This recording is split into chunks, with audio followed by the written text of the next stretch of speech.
खुलुमबाय आंनि मुलुगनां बड' निउसनिफ्राय गोजोन फुंबिलिनिसिम गासैनिबो अननाय आरो मोजां मोननाय जासिहरनाय जाबाय।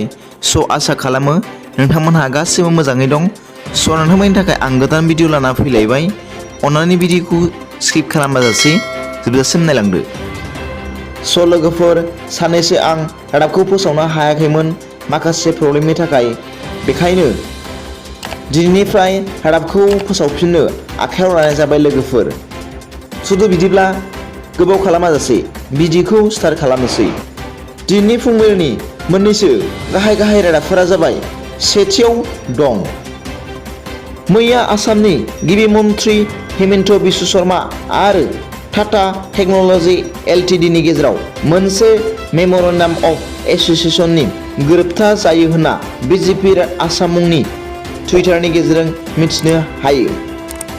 मख'जाथावदि टुइटाराव लिरनाय बादिब्ला आसामाव थानाय गं 34 पलिटेकनिकफोर आरो 43 ITI फोरखौ मोजाङै लुफुंनायनि थांखियै बे गोरोबथाखौ खालामनाय जादों होनना रादाबाव फोसावदों।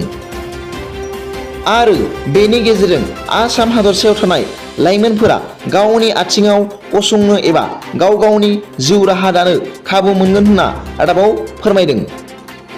नैथियाव दं, मैया इउक्रेनआ ब्लेक सी एबा गोसोम लैथोआव रासियानि गंनै दावहानि नावखौ ड्रनजों बम होयो आरो नाव गंनैआ खामलाबजोबनानै लैथोआव गोदोयो होननानै निउज नेशन निउज पर्टेलाव फोसावदों। थामथियाव दं, चाइना आरो ताइवाननि गेजेराव दावहा नांनो थियारि जागासिनो दं।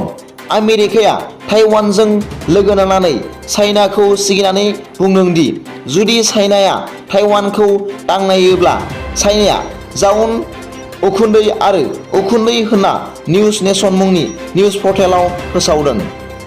ब्रैथियाव दं, रासियाया ब्रिटेनखौ लैथोआव मिसाइल गावनानै सुनामि खालामनो सिगिनायनि उनाव मैया ब्रिटेननि ब्रिमस्टन मिसाइलआ मुलुगनां फोसावदों।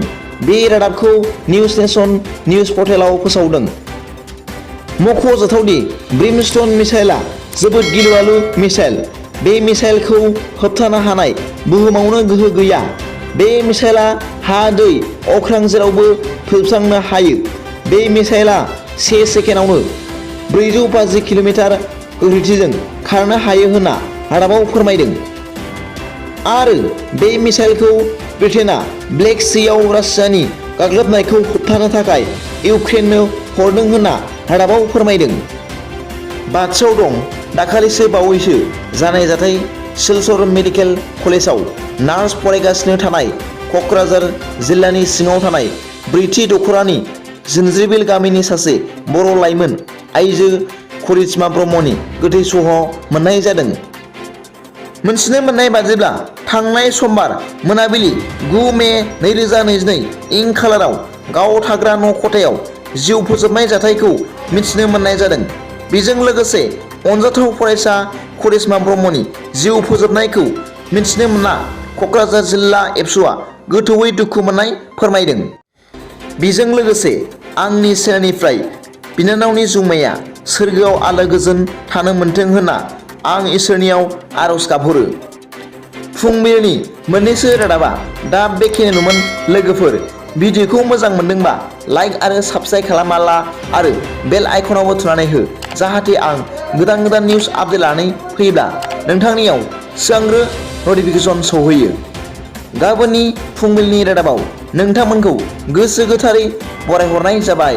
गोजोन्थों। एसेनोसै।